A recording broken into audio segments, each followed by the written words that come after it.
Hello everyone, Yuki from nTop, and we often hear from our customers how important lightweighting is to improve performance, increase energy efficiency, use less material, or reduce manufacturing costs.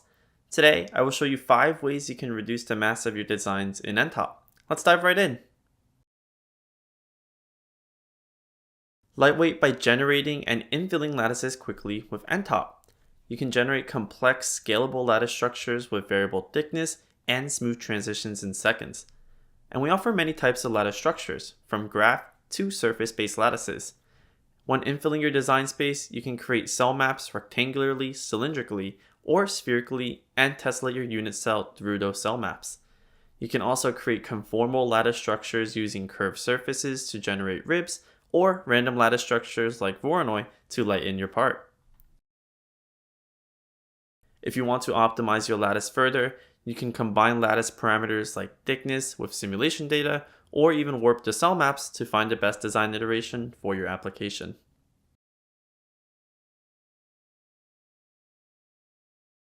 Hollow out parts with a variable wall thickness in nTop. With our shell block, you can hollow an object by offsetting inward or outward the outer surface of an implicit body. Looking to optimize the wall thickness, you can also drive the wall thickness of the shelled body using simulation data.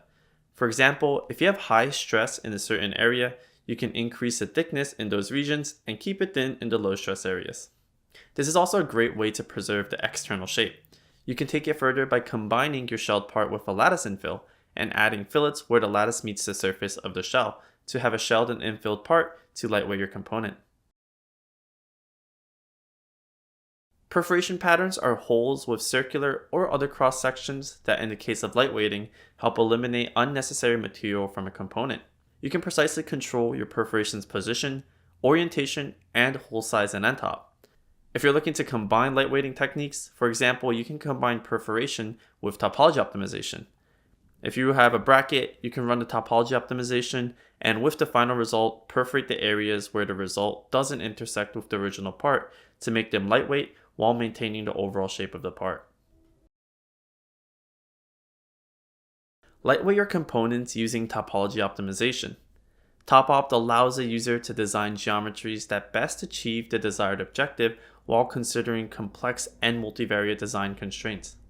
Optimize for single or multiple design objectives, including structural compliance to specified loads, volume fraction, stress, and more. You can also apply geometric constraints such as extrusion, overhang, demold, and more. And clean up your topology optimized part with nTop's post-processing tools to have a clean, smooth final part ready for manufacturing.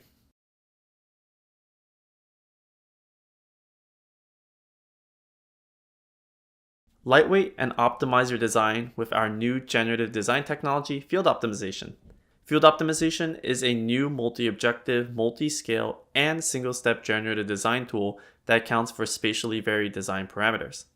With this, you can lightweight your parts with periodic lattice optimization, which generates lightweight structures with an optimized shape and lattice thickness for nTop's beam, TPMS, and honeycomb unit cells. Shell optimization or shell and infill optimization, which creates hollow structures with variable shell and lattice thickness tailored to your operating conditions. And Voronoi lattice optimization, which generates a 3D printed foam with variable cell size and beam thickness. These are 5 of many ways you can lightweight an nTop. I hope you enjoyed this video and learned something new today.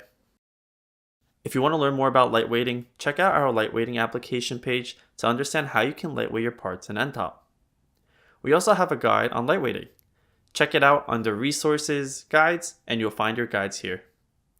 Lastly, if you enjoyed this video and want to see more, under Resources and Videos, you'll find more videos here.